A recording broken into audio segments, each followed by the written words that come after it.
one of the most moving goddamn things I've ever seen was when he accompanied me to my old alma mater, the CIA. I was concerned. I knew that the 300-seat auditorium would fill with my fans. It had been my school, after all, the home team. And 20-year-old slacker male culinary students, freshly tattooed with cook free or die, are usually not a tough crowd for me. But I was worried about the reception Fergus might get. He was English, with the kind of upper-class speech patterns filled with Britishisms one would expect of an eccentric country squire. He spoke faintly and with a pronounced stammer. He was sick, very sick. He had not yet had the experimental surgery that would help mitigate the symptoms of his Parkinson's, and his body jerked around at times robotically, sending an arm straight out into space. He was funny-looking in the best of circumstances, often described as owlish behind round glasses. Would any of these young louts know who he was, I wondered? More important, would they listen? Would they pay attention during his talk? Would they give this man the respect he was due? Or would they, after a few minutes, start staring off into space or dribbling off to the exits? I ended my litany of war stories and dick jokes and handed the floor over to Fergus. He began to speak, faintly, worryingly flushed, arm wonky. And every fucking kid in that room leaned forward in their seat and held their breath. For 45 minutes, no one made a sound. They listened, absolutely rapt, to the master. They knew who he was, all right. Fucking A, they did. And at the end of the talk, they asked questions. Bright, incisive, enthusiastic ones, too. I stood silently in the rear, trying not to start blubbering like a fucking baby. It was like the end of Pride of the Yankees, and I do start weeping when I see that shit. I'd never seen anything so encouraging in my life. Which is why I'm putting Gail Green on my list of villains. Not because she deserves to be vilified for her writing, which was once very important and is still, more often than not, when she's not talking about boning Elvis, quite good. I probably couldn't be doing what I'm doing if she hadn't done it first. Or for any of the obvious reasons why one would want to make fun of the woman referred to by chefs as Sergeant Pepper for her bizarre look-at-me Peter Frampton Michael Jackson gopher from Love Boat outfits. Hell, in another context, she'd probably be a hero. But no, Gail joins the ranks of the damned because she moderated a panel discussion at the 92nd Street Y in New York City a while back, and she was lucky enough to have Fergus Henderson on her panel, and she barely acknowledged him. She kept getting his name wrong. She blathered on and on about her favorite subject, herself, while ignoring the most influential chef of the last 10 years sitting a few feet away. For abusing this opportunity, for paying insufficient respect to my friend, for treating the great man as any less than the titan he is, for this alone, let her join the ranks of the damned. Jonathan Gold, the food writer for LA Weekly, is a hero. I'm hardly the first to notice. He won a Pulitzer Prize for his dedicated and pioneering coverage of all those places in the LA area that nobody had ever covered before. His award was the first for a food writer. He gave them respect, treating little mom-and-pop noodle shops in strip malls with a degree of importance they hadn't enjoyed before. He helped give a legitimacy to serious critical analyses of Thai, Vietnamese, inexpensive Mexican, and less appreciated regional cuisines which hadn't really existed before. He put them on a par with fine dining and wrote about them with as much, if not more, enthusiasm, helping to usher in a very useful kind of reverse snobism, a skepticism about fine dining that has only been helpful and a good thing in the long run. And the motherfucker can write. Oh, can he write. Good, original sentences on the subject of food are an all-too-rare thing, and Gold pretty much owns his territory. As a writer, as a force for good, as a guy who upped the ante for anyone daring to write about food or simply looking for food to eat, he's a hero. By writing about food, he's helped change how and where people eat it. In a near unbroken field of mediocrity, here is a man who makes just about anything or any place he cares to talk about seem like someplace you should care about. Since we're in LA, allow me to take the opportunity to put Wolfgang Puck on the villains list. Puck goes on the list precisely because he's one of the biggest, best, and most important chefs of the last few decades. What you think of his airport pizza is completely beside the point. Puck long ago did enough important world-changing work to ensure his status as one of the greats. He was a vital part of the American food revolution. He made serious contributions to changing the whole popular notion of who and what a chef even was. Part of the whole tectonic shift away from the idea of the maitre d' being the star to the new idea that it was the chef who was important. The chefs and cooks who came up with and graduated from Puck's kitchen, so many of them, make for a breathtaking lineup. His is a major tree trunk in the genealogy of American cooking. With God knows how many restaurants and the merch line and everything else going on in Puckland, presumably Wolfgang has plenty of money. He is, inarguably, big. Maybe the big tuna in a town of big fishes. He is a powerful, influential, and deservedly respected chef and one of the most recognizable names in the business. So I was really disappointed, felt betrayed when he knuckled under to the anti-foie gras people and announced he'd take it off all his menus in all his businesses. When more vulnerable, less well-capitalized, less famous peers were standing up, when some chefs were being threatened, their families terrorized, why did Puck go over to the other side? It seemed that of all the chefs in the country, he was best situated to simply say, fuck you to the forces of darkness and tough it through. Here I assumed was a wealthy, powerful, influential man with, one would imagine, many powerful friends. I figured he looked at the situation and calculated that it would be easier to just give the assholes what they wanted. At the time, I believe I called it treason. But I'm told the story was a little more complicated than that, and the pressures on Puck more severe than a few protesters out front. He was getting it from all sides, from within and without his organization, it is said.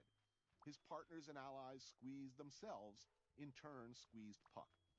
Wolfgang is not the only shareholder of Wolfgang Puck Worldwide Incorporated, and apparently his partners made things very, very hot for him. So maybe victim and villain would be more appropriate. I'm not as pissed off as I was, just really disappointed. Because if not Puck, then who? Jamie Oliver is a hero. Before you spit up your gnocchi, turn back to the cover of this book, and make sure you're reading the right author, let me explain.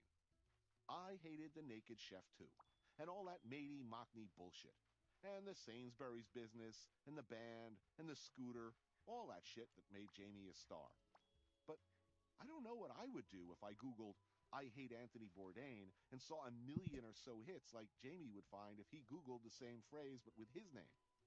I don't know what I would do if I woke up one morning and, like Jamie, found a website dedicated to me named FatTongueCunt.com, where hundreds, if not thousands, of people appeared to be spending half their working hours and maybe all their leisure time photoshopping movie posters and twisting titles to refer as disparagingly as possible to me.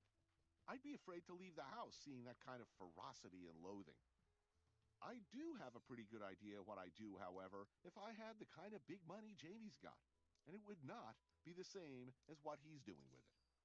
Say what you will about how well, how attractively, or how advisably, but Jamie Oliver puts his money where his mouth is. The sincerity with which he's focused on school lunches, educating kids on how to cook, and even how to eat, is largely, I gather, unwelcomed, and relative to potentially more purely profit-oriented exercises, maybe not the best of options. Jamie would clearly prefer to be an annoying nag, reminding us that we're fat and unhealthy, than make more money. You have to admire that. Sure, he's still bringing down plenty of dough, but you gotta respect a guy who manages to embarrass the whole British government with a show about what their school kids are actually eating. That kind of talk will eventually make you unpopular. It's very rarely a good career move to have a conscience. If experience teaches us anything, it's that the very last thing a television audience wants to hear or be reminded of is how bad things are, how unhealthy or how doomed, that we're heading off a cliff and dragging our kids after us, unless it's accompanied by bombastic accusations of conspiracy and a suitable candidate to blame for the problem. It's bad business to be saying all sorts of awful alarmist shit like that, particularly when it's true. It is much better business, always, to tell people over and over again in a reassuring voice, or better yet, a loud, annoying one, that everything is just fine. It'll all work out. The kids can keep jamming soda and chips into their necklace maws. They'll be okay. No need to worry. You're great. You're awesome. And here's a recipe for deep fried potato pizza. Jamie Oliver is a hero for doing the harder thing, when he surely doesn't have to do anything at all. Most chefs I know, were they where Jamie is on the successometer, they'd be holed up at a Four Seasons somewhere, shades drawn, watching four tranny hookers snort cocaine off each other. Brooke Johnson, the head honcho at Food Network, is a villain. That's an easy one. But she's a villain for being right. Not for the cynical, fake-ass, soul-destroying, lowest common denominator shit shows she's nurtured and supported since taking the helm. She's a villain for being clearly and demonstrably right about everything. On her watch, the network's audience share has exploded. The number of male viewers most treasured by advertisers expands exponentially every year. Demographics of viewers watching Food Network tilting to the good in ways that are the envy of every other network. That prime quality cut of big spending, ever younger male viewers getting larger and larger with each financial quarter. Every My clunky, chat is not bogus, working. critically vilified Made clusterfuck toast that with drops from jalapeno cheese FN's bread. hindquarters, That's still good. I steaming hope and it's seemingly dead filling. I on hope it arrival, makes you turns feel out to be happy. an unprecedented rating success. Even the FN branded Oh my magazines are doing god, look at monster that business. bug. Nearly It's so alone in an cute. otherwise bleak field littered with the dead, they have thrived, becoming plump and then plumper with ad pages. There's an unimpeachable logic to your argument when no matter what one may say about what you do, or even how true their observations might be, you can respond with two words.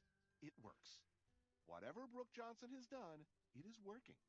That success ensures that whoever complains about quality sounds quaint, even deranged, like some sad old Hollywood shrunken head talking about Ford and Lubitsch, Selznick and Thalberg to an interviewer who has no idea who or what they're talking about. And for that, and the fact that she couldn't and probably shouldn't give a shit whether she's a villain or not, she's a villain.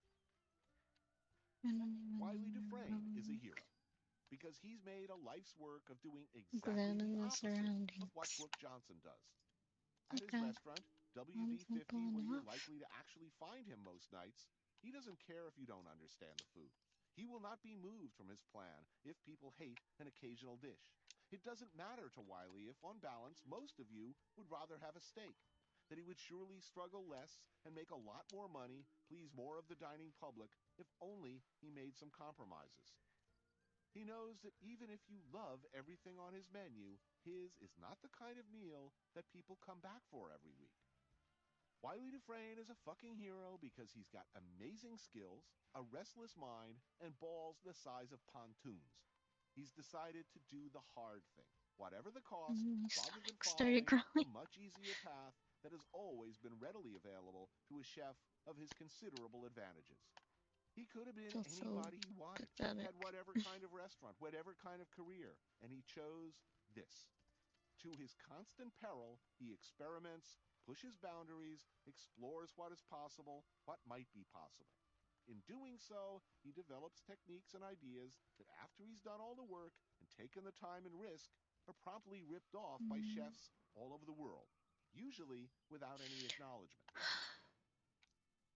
For exactly the same reasons, Grant Achatz is a hero. Only more so, because he not only put what is perhaps the most impressive resume a chef could have at the service of innovation, experimentation, and the There's investigation of chocolate those in things this. about which he is curious, but he also risked his life in order to continue doing so. When you're talking about commitment to one's Over craft, here. about rigorously and inflexibly sticking with one's goals and the highest possible standards, there's really no one who's demonstrated that so consistently or been willing to sacrifice so much. Alain Mm. Ducasse, on the other hand, is a villain because he almost single-handedly brought down fine dining in America with his absurdly pretentious restaurant, Alain Ducasse New York, or ADNY as it was known. While total destruction might narrowly have been avoided, public perception, even among friendlies, of the kind of European-style Michelin star place that he aspired to took a serious hit, causing the beginnings of a slow bleed that continues to this day. Walking into ADNY, Slow I bleed. loved the idea of haute cuisine unconditionally. I left a heretic. The seeds of doubt planted in my heart like the first toxic pangs of jealousy in a lover. And it wasn't just me. ADNY damaged in many minds the whole idea of luxurious dining rooms and service, made those things dangerously uncool. Features you almost have to explain or apologize for these days, something to be overcome by the food. To use an egregiously overused expression, ADNY was where fine dining jumped the shark. Ducasse revved up the engine of his bike, released his hand from the brake, and took the whole concept hurtling heedlessly across the shark tank, where, unlike in Fonzie's case, it was doubtful in the extreme that Pinky Tuscadero would be waiting for him. When he rolled into New York with his bad attitude, ungracious proclamations of how exclusive his new place would be, how unwelcome New Yorkers might be if they were not already acquainted with himself via Monaco or Paris, Ducasse did nothing so much as drop a gigantic Cleveland steamer into a small pond previously occupied by his much smarter and savvier compatriots. You can bet they saw it for what it was. Previously, you'd never heard members of the old French Guard talking shit about one of their own. Not publicly, anyway. But this was different. This guy was fucking it up for everybody. The little tuffets for ladies' bags, the selection of steak knives to choose from, the I don't waiters who even put know on where I white got those gloves to from, trim but fresh herbs tableside, the fucking water cart, the even more painful array of Mont Blanc pens to choose from so that one might more elegantly sign one's check, the dark, hideous, and pretentious dining room, all of it conspired to smother any possibility of a good time stone dead in a long, dreary dirge. Nothing could live maybe in I'll this temple of hubris. try to His sleep generally again. excellent food was You no having match trouble? for the forces aligned against it. Oh, there And goes it my just stomach wasn't, again. in the end, excellent enough to prevail against the ludicrousness of what surrounded it. Like watching Bonfire of the Vanities or Heaven's Gate or one of the other great examples of ego gone wild in the movie business, there were so many miscalculations, large and small, that the whole wrong-headed mess added up to something that wasn't just bad, but insulting. You left ADNY angry and offended that anyone, much less this out-of-touch French guy, would think you were so stupid. New Yorkers don't like to be treated like Oh, hi, my noobs. good Tends hello. to leave a I bad hope you're taste. doing And the well. bad Happy taste one left Wednesday. with after ADNY metastasized into something larger. Feelings of doubt about the desirability and even the morality of that kind of luxury. Few in the hermetic world of Francophile New York foodies had ever really What is asked he those questions doing? before. Now they were asking. There's been no sign since, by the way, that Ducasse has gotten much Are smarter. you done? Other than Wait, having the wisdom find to the close hidden door. ADNY, after initial reviews of a new brasserie concept were negative, he suggested publicly that New Yorkers were unfamiliar with this kind of food, Is and it that it was up here? to the critics to educate Is them it for the on me? complexities of exotica like blanquette de veau and choucroute, which came as news, I'm sure, to the many, many distinguished French chefs who've been doing exactly that to great acclaim for decades. For being an arrogant fuckwit who nearly ruined it for all of us, Alain Ducasse is a villain. Terence Oh, Brennan is a stupid hero, stomach. because back in the Stone Age, I'm he doing was the good. only That's guy good. around who loved I'm cheese really enough to glad to lose hear money it. on it. Like, For it's a good years, change of pace Brennan, to whose hear chef someone owner, doing well. clean, and artisanal in New York City, was the first American chef to get really Need serious more of about that. the French-style cheese course. It's not like anybody was asking. It wasn't like there'd been a popular outcry I'm for so soft, tired of runny, prohibitively expensive every day cheeses with which few having to be Americans were familiar something. and even I don't. fewer inclined to ever like. Even I just want today, to be enter at stinky peace. cheese, and relatively few are they who will respond positively. Sure, heroic I just cheese want to feel mongers like Dr. calm Kaufeld and or not his have to cheese be on shop the edge have all been the making a good time. living selling an impressive variety of the world's great cheeses for I ages. don't want to have to worry Making a about go of cheese things. in a restaurant situation was a very different matter. Hmm. Back in the day, the cheese board was, at restaurants of a certain type, an obligatory exercise at best. With the kind of fine dining frog ponds where the waiters spoke with French I or don't want Italian to think. accents, and the crystal and linens were of good quality, the flowers freshly cut, the menu French or continental, cheese was something you offered because that was the sort of thing your customers expected. Oh, They'd been to Europe many cheese. times. They knew that after the main courses, cheese is offered.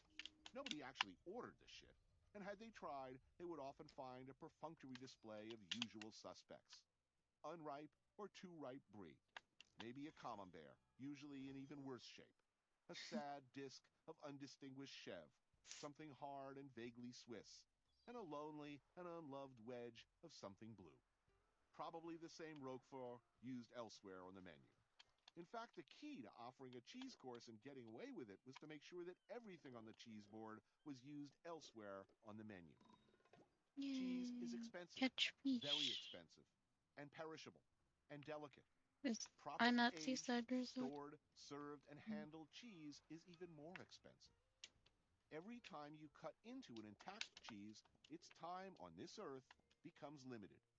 Every time you pull one out of the special refrigerated cave it lives in, you are killing it slowly. Every time you return it partially served back to the refrigerator, you are also killing it. Whichever employee is serving your cheese, every uneven cut, every pilfered slice or smear can pretty much end any possibility of a return on your investment.